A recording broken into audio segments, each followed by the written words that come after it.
Hello and welcome to the Vacayability Rest Stop podcast. Vacayability is a review website where people with disabilities or unique abilities can rate and review places based upon accessibility. Accessibility doesn't just mean physical, but includes all types of accessibility needs. Physical, blind and low vision, deaf and hard of hearing, sensory friendly, allergy friendly, and more. Head to www.vacayability.com to check it out. Each episode, take a break from your norm, and we will be talking about a different accessibility or inclusion tourism topic with a different guest. I am today's host, Natasha Graves, the founder of Vacayability. All right, today we're talking about parenting with chronic illness with our guest, Maddy Logan. Maddy is a first-time mom navigating life with autonomic dysfunction and an almost 5-month-old adorable baby boy. So without further ado, let's welcome Maddy. Hi. All right, so let's tell the listeners a little bit more about yourself. So I am 31 years old, and I, like you said, am a first-time mom of an adorable little boy named Levi. He's almost 5 months old. I have multiple forms of dysautonomia and gastroparesis, including the neurostimulator implanted in my stomach. So just learning how to navigate life as a mom dealing with, a multitude of health issues. All right, so can you tell us, let's start all the way from the beginning. So tell us and the listeners a little bit more about how you prepared to become pregnant in relation to your illness. So it's kind of a funny story. When my husband and I were still dating, when I felt like things were starting to get pretty serious and I could imagine a life and knowing that I wanted to have children, I kind of started to wean off my medication, before we even talked about it, before we were engaged, before all of that, because Right. I knew I was on a ridiculous amount of meds, right. and a lot of them that you had to taper off slowly, and I knew it was going to take a long time. So, Right. It's not like this was going to be next month I'll be ready process. It's this is going to take months and it's going to be slow, and I don't know how it's going to go. I don't know if I'm going to be able to successfully get off all of them. So and not only did you have to get off the meds, but then you have to build back up to getting in a healthy place being off medication. Exactly. So it's I started, pretty early when I could even picture that being a possibility, not even knowing how it would go. So that, of course, took a long time, and I don't know, probably took about a year to truly be able to get off everything and feel like I was in a decent enough place to even truly consider trying to have a child. And so then at that point, my husband and I were engaged, and we decided to go meet with maternal fetal medicine at a local hospital and kind of do a pre-pregnancy evaluation. So went in and talked to this doctor, with my medical records, and explained everything and kind of came up with a plan. It was terrifying in the sense that he's telling me all these things that he would be worried about with me specifically in pregnancy, but then reassuring because for each thing that he's okay, well, we would want to watch this, or I'm worried about this, he would be okay, but if that happens, here's what we do. So it's that kind of reassured me enough to the point where I was okay, this could be something. So after we actually got married and everything, I got off of my birth control, and then we started actually trying to start our family. Now, was it hard to find a maternal fetal medicine doctor that would be helpful to you, or was it a doctor that you had already known or was referred to? How did that process work for you? I got pretty lucky in the sense that my normal OB, he is a high-risk OB because I had, some issues just with my reproductive system completely having nothing to do with, trying to get pregnant. Right. Just, since a teenager, I had issues. So I've seen this doctor, and he isn't super familiar with the POTS and a lot of the dysautonomia stuff, but he did just have a patient with EDS, which was in my case one of the biggest concerns with my actual pregnancy. Right. That he had just very, very recently been her doctor and delivered the baby, and everything went well. So that was reassuring. And then he referred me to the maternal fetal medicine doctor, and the first one we saw, I loved him. He was great. Sadly, by the time I was actually pregnant, he no longer worked there, so we had to start over. Well, that's helpful. Right. So that was kind of disappointing, but the team of doctors there, for the most part, was good. it was a rotating team, and there was one doctor who he did just not understand me, and I did not really like appreciate our interactions. And it sucked because everyone else who, you know, didn't have issues like I did, like, loves this doctor. But I had, you know, not a good first experience with him, but thankfully I only had to see him the once. That's but good. For the most part, it wasn't too hard. Yeah, positive experience. Yeah. So how was it being pregnant and dealing with chronic illness while being pregnant? In some ways, I feel like dealing with my chronic illness, especially like the gastroparesis and the nausea and the vomiting and everything, almost made it easier. Because for me, it's like I'm used to being nauseous all the time. You know, I'm used to throwing up. And like that's just kind of a part of like my normal life, whereas you know, a regular healthy person, like that nausea out of nowhere, it's like, oh my gosh, you know, they're used to feeling good all the time, and so it's harder for them because and then it's it sort new. of adds like a layer of panic to a healthy person, right? Because it's like, you know, to them, like, you know, that kind of feeling, it's like I'm sick, something's wrong, whereas, you know, for me it's just like, okay, you know, obviously this is just part of my normal, right. But so that was easier in a sense. At the beginning it was hard because with my EDS, I feel like my hips the whole time were an issue. Like they hurt so bad, but in the beginning they hurt to the point where I was afraid I wasn't going to be able to like walk when I got bigger, because just the pain, like sometimes like before I even had my belly yet, like I would wake up and the pain was horrible, where I'd like have to like oddly like shuffle to like move around the house. And I'm just like, oh my gosh, is this going to get worse? Am I going to like be wheelchair bound, or how's this going to work? But there's just so much unknown. So much.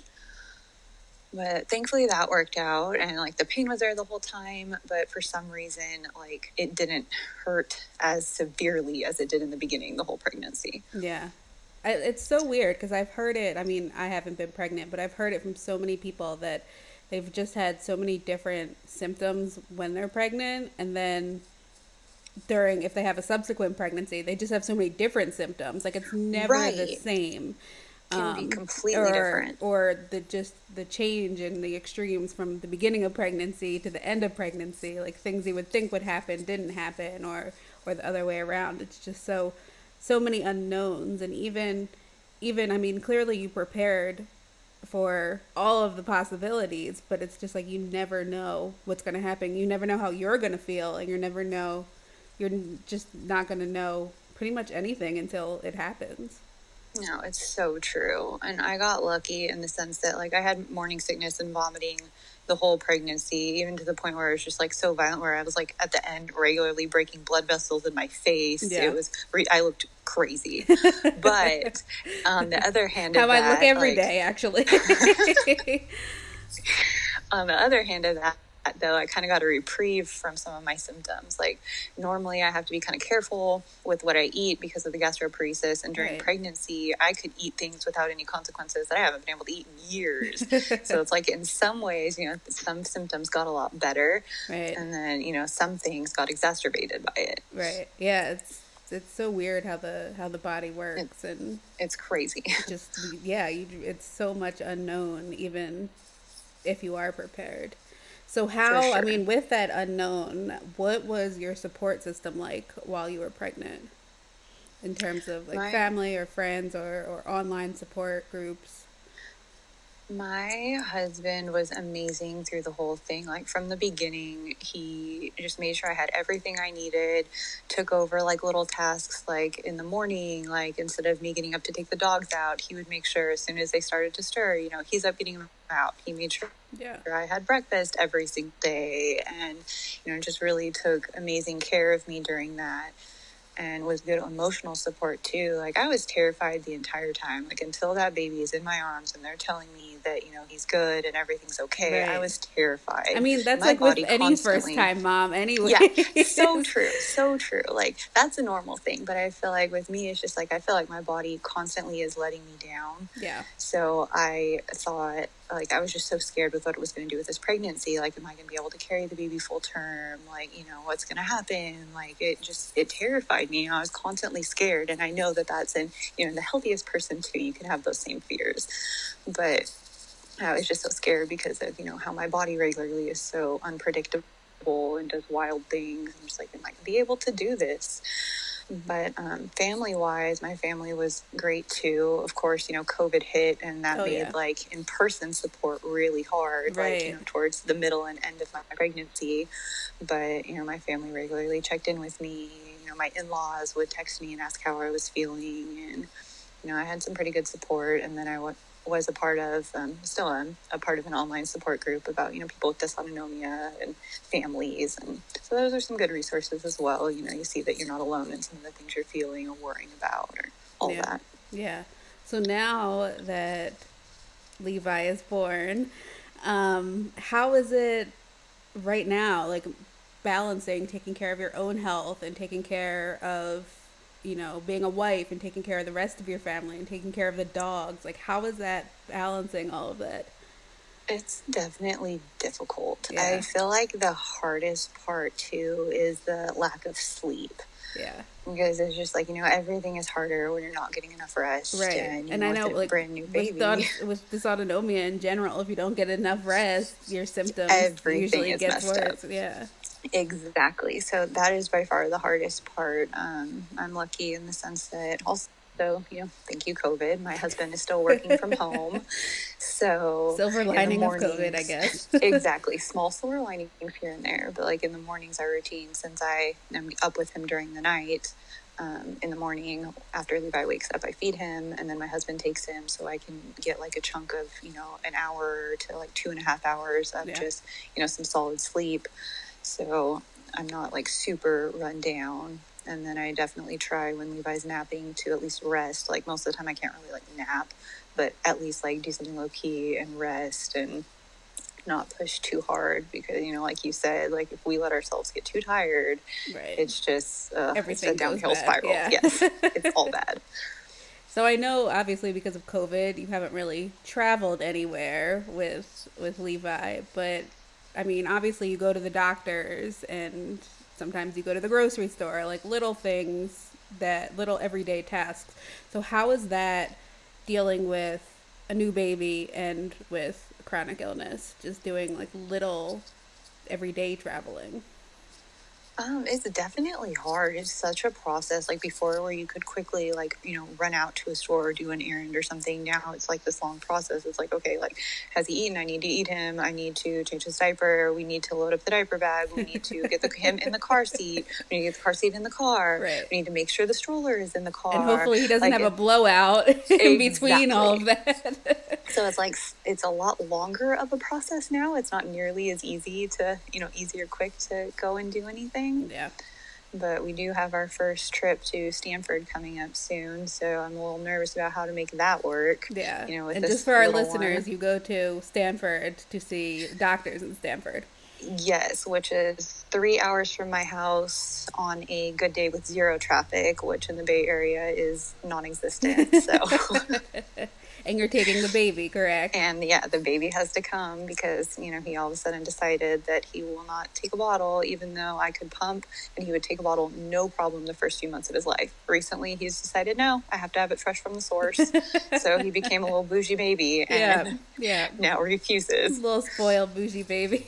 Yep. So I mean, I guess that's also what happens now. Like everybody's home all the time. So dynamics sort of change a little bit in terms of the family and separation anxieties for everybody. Because I'm sure you'd have a problem if you left Levi. You'd feel a lot of separation anxiety if you left Levi, especially, I mean, as a new mom in general, but especially since you're home every single day, all the time. For sure. Yeah. So I know, like you just said, you travel to Stanford for doctor's appointments, and I know you traveled for pleasure in the past. So have you encountered any sort of accessibility issues while traveling for any of those reasons? Yeah, there have been a few places we've been to that don't have like adequate like elevator space. It'll be, this place with multiple stories and they make it really hard to, get up those stories if you're in pain or if you're in a wheelchair or, if you have any reason why a lot of stairs would be a problem. I've been to a few places. It's been, disappointing that, they just don't have the adequate amenities. And I feel like another thing I've noticed too is like restaurants with their menus. I feel like I've had issues there where it bothers me that there's a like age limit on either you have to be a certain age, like a young kid to get the smaller portions, or a senior to get the smaller portions. Right. You know, that's another thing I find like odd. Like there's some people, you know, like myself, who I hate wasting food. Yeah. But if you have a large portion and you won't let me order the smaller either kids or seniors portion because, you know, I'm 31 years old, and I'm so sad to have to like waste this food because my stomach doesn't have the capacity to eat this giant meal. Right. So that's another thing that like something that kind of, I guess, a weird one. I don't know. Is that even accessibility? It is. I mean, I've had that issue too. Like I want to taste something, but I'm not going to eat a full meal. Right. And I don't want to waste a full meal. First of all, like I don't want to waste you like having to cook the meal. And second of all, like I have this food, I'm not going to eat it. I'm most likely not going to eat it tomorrow. And I mean, I've come in the habit of, even before I had the feeding tube, I've come into the habit of if I have leftovers, especially if I'm in the city or something, I'll give it to a homeless person when I leave the restaurant. But like sometimes there aren't homeless people outside, or sometimes like I just don't want to waste food or money if I can avoid it. So, and I feel like restaurants don't understand that. They'll either look at you crazy or straight up tell you like you can't order from the kids menu, and like, why?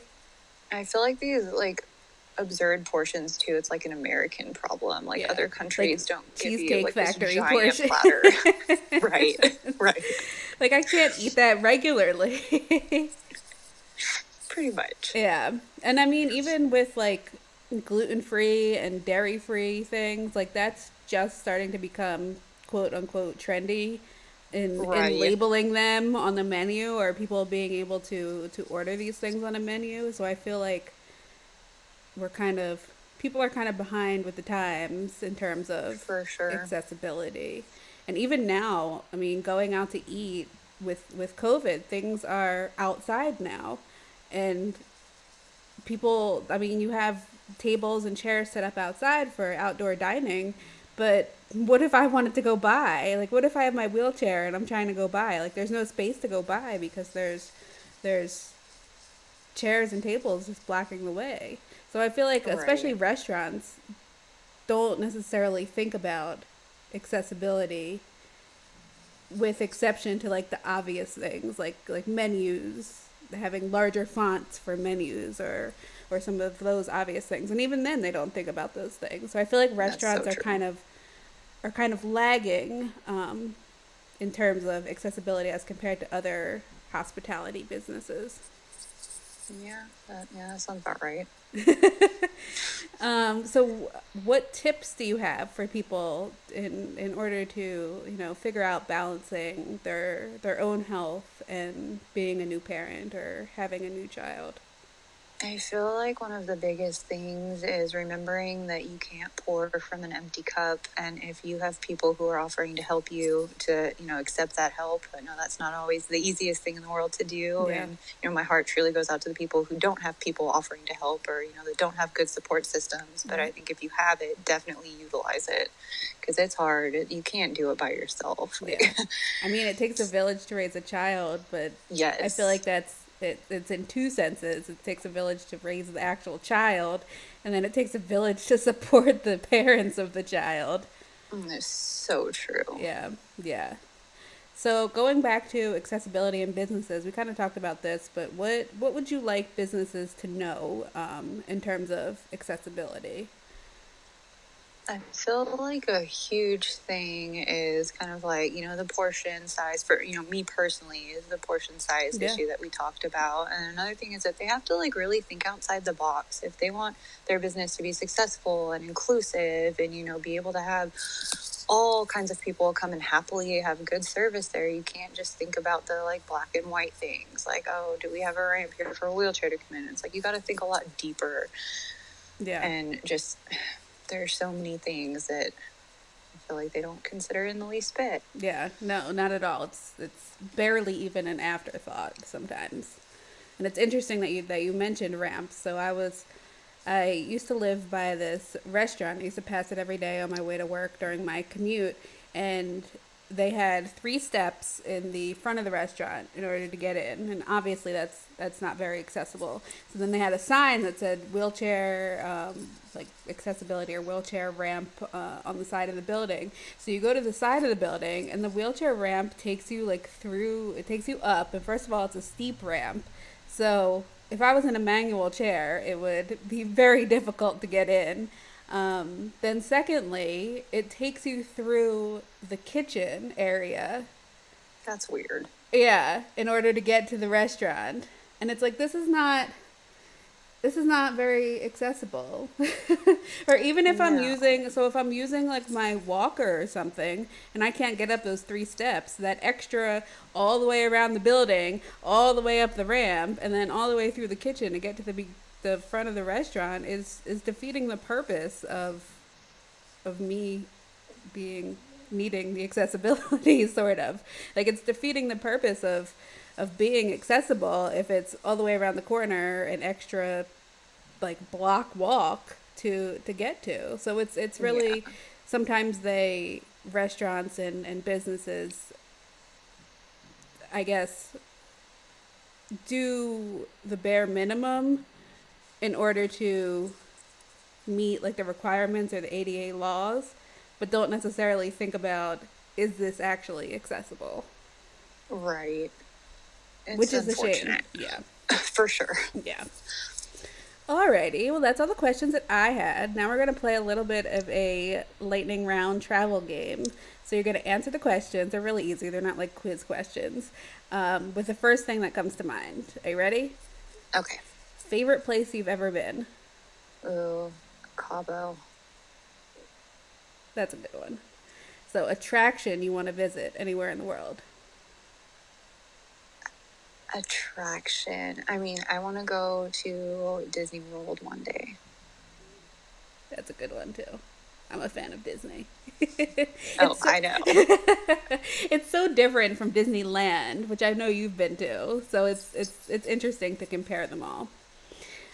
Beach or mountains? Beach.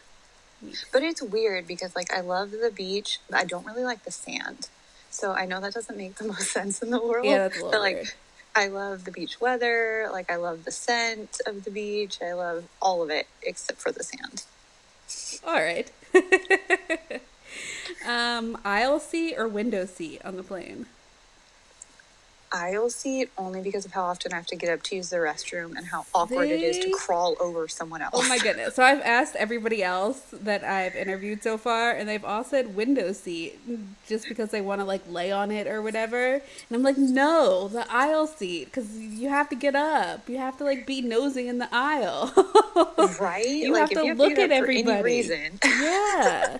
So much easier to get up on the aisle seat. Right. The window seat is comfier, though. I'll give them that. I guess. All right. Train or bus? Train. Oh, no bus. One thing that you always carry with you besides your cell phone? Water. That's a smart one. Something you always forget to pack? Oh, man. Lately, in this weird world, half the time I forget my mask, so now I have to keep extras in the car. So if I forget it, I can't tell you the amount of times we've had to turn around halfway to somewhere, or turn around and come home because one of us forgot our mask. Yeah, I know. I keep 2 in my purse, and I keep 1 in the car, and then I always have 1 like on my doorknob when I walk out the door. Smart. Yeah, and it's terrible because it's like I know I need it.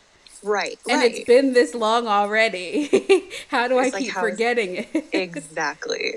How is this not a habit yet? Right. All right. Favorite self-care activity? Ooh, sleeping, Yeah. napping, Yeah. resting in the dark. A good nap. This is the last one. Best piece of travel advice?